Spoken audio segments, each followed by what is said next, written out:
Welcome back. Traveling this Thanksgiving? Get ready for some busy airports and roads as well. AAA is predicting over 53 million people will be traveling later next week, and that is up 13% from last year, the biggest increase since 2005. And here to break it all down, we have Robert Sinclair, the AAA Northeast Senior Manager. Robert, great to see you here. Nice suit. Good to see you. Thank you. What should we be expecting over the next week? How hectic is it going to get? It's going to get very, very busy. The roads were already crowded because so many people are shunning public transportation for fear of exposure to COVID. So we, in the tri-state area, we're at least seeing the highest congestion in our city's history prior to the pandemic, and we're nearly back to pandemic levels nationwide, about 5% of where we were. So the roads are going to be busy. We're doing using INRIX to do anonymous GPS tracking of some of the major roads around the country, and some of them will see 450% more traffic volumes the day before the holiday. And then there's flying. And with the government a couple of weeks ago opening up the nation to overseas travelers from 33 nations as long as they're vaccinated, that should make things even busier. And we're still using a relatively antiquated radar-based air traffic control system when many countries have switched over to GPS. So throw bad weather into the mix, and it's going to be hammer time. Robert, we've been talking a lot about how resilient Americans have been, consumers have been, largely in the face of these price pressures. Gas prices obviously going up significantly when you compare it to where things were several months ago.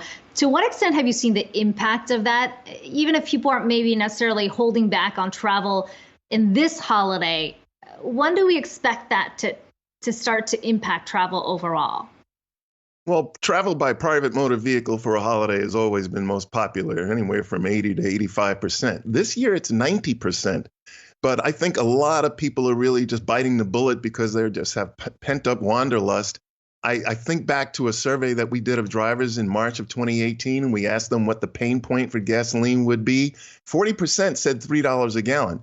That was during a better economy. So I think that the number is higher as far as the number of drivers is concerned, and the price point is lower as far as the price of gasoline is concerned.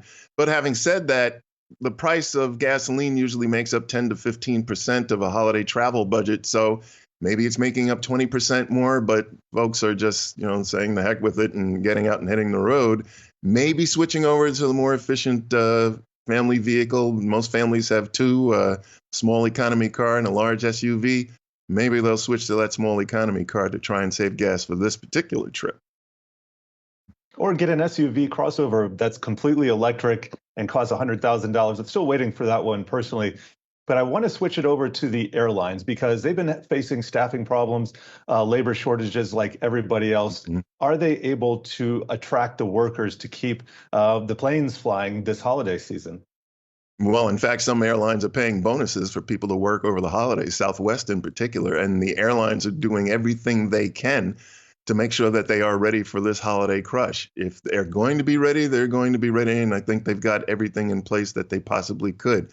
We'll probably have to wait until after the holiday itself to see if there are any problems that come about, but I think they're doing all that they can to be ready. And AAA as a travel agency, we've seen a tremendous increase in bookings, not only for the rest of this year, but on into next year, with international travel proving very popular. People going to Europe in particular for river cruises and Germany especially. So hopefully they're ready. Lots of folks are ready to travel. On that front, we did hear from the TSA this week saying they anticipate travel, at least over the Thanksgiving holiday, to return to pre-pandemic levels.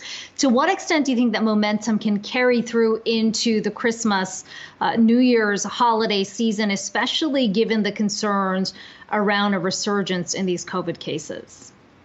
Well, I think it will continue as long as COVID allows it to. And with the vaccination rates increasing and overseas nations having to have vaccinated persons come to visit us, I think it will carry on. Travel is very, very strong. People have been cooped up for 18 months now, and they're just ready to go. We're seeing that the Caribbean is very popular, most of the major cities around the country, Florida, Orlando, Fort Lauderdale, Miami, Tampa, forget about it. Everybody wants to go there now. So this is something that will continue, I think, just as long as the COVID rates permit it. folks are voting with their wallets, voting with their feet. They're ready to travel.